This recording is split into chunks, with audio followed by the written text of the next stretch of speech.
Ma'am सबसे पहले अपना नाम और जो एजुकेशन बैकग्राउंड बताइए। मेरा नाम वसुधा अग्रवाल है। मैंने IIT रुड़की से मैथ्स में अपना मास्टर्स किया है। तो आपका ऑप्शन मैथ्स रहा है। तो आप जैसे आप इंटर करती हैं तो क्या डेफ से क्वेश्चन पूछे गए या फिर रिसेंट करेंटली अफेयर्स से, जैसे आपका इजराइल हमास या फिर पैलेस्टीन या फिर चाइना इंडिया रिलेशन, जियो पॉलिटिक्स, किस तरीके से आपके इंटर करते हैं, किस तरीके से इंटरव्यू पैनल जो आपका किस तरीके से चला?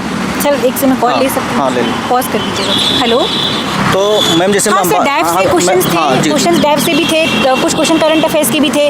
बहुत एस्टीम पैनल होता है, उन्हें पता है उन्हें कहाँ से चीज़ें कवर करनी है। कुछ चीज़ें आधार पे भी कुछ सवाल थे, जनरल क्वेश्चंस भी होते हैं, कुछ मेरे नाम से रिलेटेड या मेरी जगह से रिलेटेड भी कुछ सवाल थे। तो आप कहाँ से आती हैं मैम?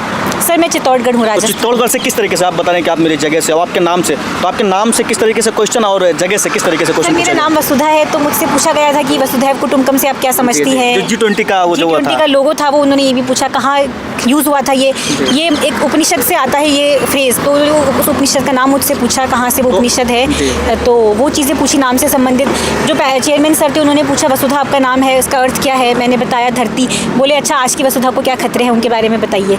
तो इस तरह वो एक से एक सवाल, आपके जवाब से उनके अगले सवाल बनेंगे। तो इंटरव्यू पैनल आपका कैसा था? फ्रेंडली था या फिर कोई कॉर्डियल कैसा था? बहुत कॉर्डियल था। हम मॉक इंटरव्यूज़ देते हैं, वहाँ भी बहुत वो सपोर्ट एनकरेज करते हैं हमको, बट एक्चुअल इंटरव्यू ही होता है। वो पैनल बहुत कॉर्डियल था। वो उन्होंने मुझे फील नहीं होने दिया कि ये एक इंटरव्यू चल भी रहा है क्या। दे वर स्माइलिंग इन बिटवीन, वो हंस रहे थे, वो आपस में भी बात कर रहे थे, और मुझे समझ नहीं आ रहा था मैं सही बोल रही हूँ गलत बोल रही हूँ, बोलूँ या नहीं बोलूँ। और तो इतना फ्रेंडली वो रखते हैं कि आपको कुछ सोचने की ज़रूरत ही नहीं है। चित्तौड़गढ़ पे जो आपने बताया कि आपने वसुधा का बताया, G20 से रिलेट किया, चित्तौड़गढ़ को किससे रिलेट किया इंटरव्यू पैनल ने? सर चित्तौड़ पे मुझसे सवाल नहीं आए। मैं बेसिकली झुंझुनू की हूँ, और तो वहाँ से झुंझुनू में से कुछ सवाल आए थे। वहाँ कॉपर की माइनिंग होती है, वहाँ से कुछ सवाल पूछे गए थे। चित्तौड़ पे कोई सवाल नहीं था आज। तो आपका ये कौन सा अटेम्प्ट था मैम? मेरा 4th अटेम्प्ट था सर। और इससे पहले कोई आप प्रीलिम्स मेंस इंटरव्यू कोई कुछ कैसे क्या, या पहला इंटरव्यू कैसे आपका क्या रहा? मैंने 3 मेंस दिए हैं, ये मेरा तीसरा मेंस था और पहला इंटरव्यू था। ओके, तो अभी हम बात करेंगे सीसेट। अभी जो बहुत से जो अभी सिलेक्टेड भी हैं IRS हैं, तो वो भी मतलब सीसेट में फेल हुए हैं। जो मेरे जानने वाले काफ़ी ऐसे हैं जो जामिया से फिर अदर ORN से, तो उन्होंने सीसेट में कहीं ना कहीं फेल हुए हैं। तो क्या आपने किस तरीके से सीसेट को लिया और आप पास किए, इंटरव्यू तक आए? तो सीसेट के लिए आप क्या मैसेज देना चाहेंगे स्टूडेंट्स को? सर सीसैट में मैं यही बोलूँगी कि आप इस एग्ज़ाम के बाद आपको पता चल जाना चाहिए कि सिर्फ मैथ्स या इंग्लिश पे फोकस नहीं करना है, दोनों को साथ लेके चलना है। कोई भी एक आपकी नया पार नहीं करवाएगा सीसैट में। अगर आपको मैथ्स में अगर टफ आपको मैथ्स लग रही है, आपको इंग्लिश पे स्विच कर जाना चाहिए था। आगे भी ऐसा होगा, आगे के लिए काम आ सकता है कि पेपर को एज अ होल लेके चलें। उसमें से क्वेश्चन छाटिए मत कि पहले इंग्लिश कर देता हूँ, पहले मैथ्स कर देता हूँ, फिर बाद में इकट्ठे सवाल नहीं समझ आते। बारी बारी से पेपर पैटर्न, बड़ा ही सुंदर पेपर पैटर्न है। वो 4 क्वेश्चन इंग्लिश के देते हैं, 4 मैथ्स के देते हैं। वैसे कीजिए, मैंने वैसे ही किया। मेरा सीसैट में अच्छा स्कोर भी था, तो मैं तो यही बोलूँगी। तो ये बात आप सीसेट जैसे आपने कोई बुक लिस्ट का सहारा लिया, फिर किसी कोचिंग का सहारा लिया, या कंप्रीहेंशन आपने न्यूज़पेपर का, या फिर स्पेशल कोई बुक पढ़ी कंप्रीहेंशन के लिए? सर मेरा मैथ्स अच्छा है, मेरा मैथ्स सब्जेक्ट है, मुझे सीसैट में पर्सनली दिक्कत नहीं आती है। पर अगर आप लोगों को सीसैट में दिक्कत लग रही है, आप कोचिंग का सहारा ले सकते हैं। आप मटेरियल जो कुछ बुक्स होती है, जनरल क्वेश्चंस होते हैं, कोई भी टॉपिक पे आप नेट पे सर्च करेंगे, आपको 10-20 सवाल मिल जाएंगे। वो सवाल कर लीजिए, आपका अपने कॉन्फिडेंस आ जाएगा। जी, तो यानी आपने सीसेट, मतलब आपका मैथ बैकग्राउंड रहा इसलिए आपका सीसेट बेहतर था। कंप्रीहेंशन होता ना, कंप्रीहेंशन पे आपने कोई कॉम्प्रीहेंशन भी न्यूज़पेपर की कोई ज़रूरत नहीं है, बेसिक कॉम्प्रीहेंशन होता है उसमें। न्यूज़पेपर से आप डेली पढ़ते ही हैं, वी एज एस्पिरेंट्स हम कोई ना कोई न्यूज़पेपर डेली बेसिस पे कवर करते ही हैं। वहाँ से आपकी वोकैब अच्छी हो ही जाती है, अलग से किसी को रेफ़र करने की ज़रूरत नहीं है। वो ऑटोमेटिकली आपको पता नहीं चलता, पर ओवर द टाइम आपका अच्छा हो जाता है सीसैट।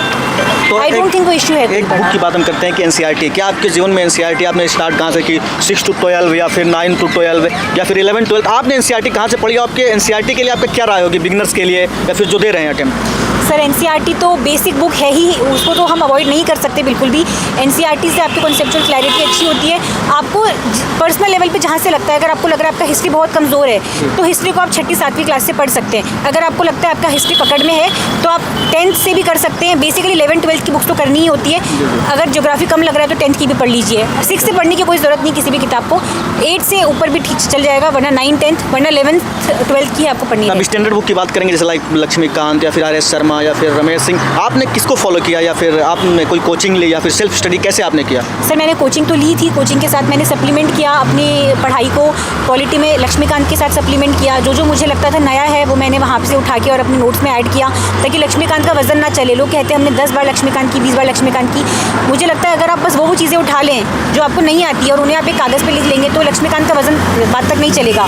हिस्ट्री में स्पेक्ट्रम को मैंने रेफ़र किया, ज्योग्राफी में GC लियोंग से मैंने कुछ हेल्प ली थी। ऐसे हर सब्जेक्ट का का थोड़ा थोड़ा आइडिया किसी एक बुक से, इकोनॉमी में कोई एक जैन परीक्षित सर की बुक है, मैंने उनको रेफर किया था। कोई भी एक एडिशनल ये तो बात रही मतलब स्टैंडर्ड बुक या फिर आप बेसिक बुक्स। आप मेंस में आप किस तरीके से आप मेंस को करती हैं, आंसर राइटिंग या फिर और कुछ, आप मेंस किस तरीके से लिखती हैं?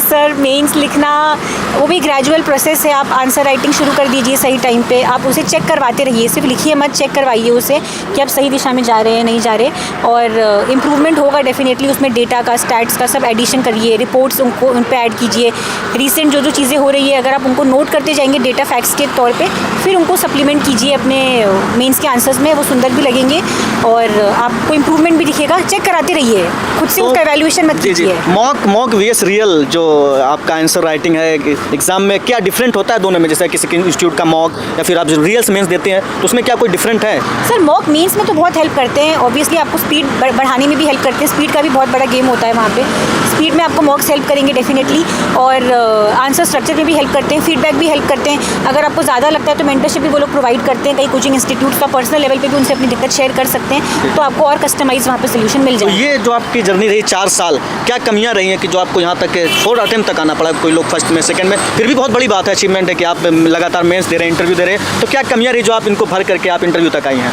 सर कोई एक बहुत बड़ी कमी नहीं थी, कमियाँ छोटी छोटी थी, छोटी कमियाँ बाद में बड़ी बन जाती है अगर आपका नहीं निकलता है तो मैंने फर्स्ट अटेम्प्ट में मुझे लगा कि ठीक है इन चीज़ों के बिना हो जाएगा शायद, फिर मुझे धीरे धीरे समझ आने लगा कि कुछ भी छोड़ना नहीं है सिलेबस में, कुछ भी नहीं छोड़ना है आपको, ना प्री में ना मेंस में।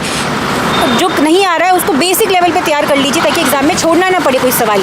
तो मैंने अपने कुछ जो थोड़े थोड़े ड्रॉबैक्स थे, मैंने उन सब्जेक्ट्स पे, उन टॉपिक्स पे काम किया मैंने, और फिर मुझे सिग्निफिकेंट इंप्रूवमेंट दिखा मेरे उसमें। तो मैम लास्ट मैसेज क्या रहेगा जो भी 2024 में प्रीलिम्स दे रहे हैं या फिर जो भी बिगनर्स हैं उनके लिए आपका लास्ट मैसेज क्या रहेगा कि आप इस तरीके से करिए? आपका एक मैसेज जो हमारे व्यूअर्स को जाए या फिर जो आगे तैयारी कर रहे हैं, जो वीडियो देख रहे हैं, उनका लास्ट मैसेज आपका क्या रहेगा? सर लास्ट मैसेज और मोस्ट इंपॉर्टेंट मैसेज यही है कि आप बहुत सारे मटेरियल्स के पीछे मत भागिए। मटेरियल तो बहुत है मार्केट में, मत भागिए।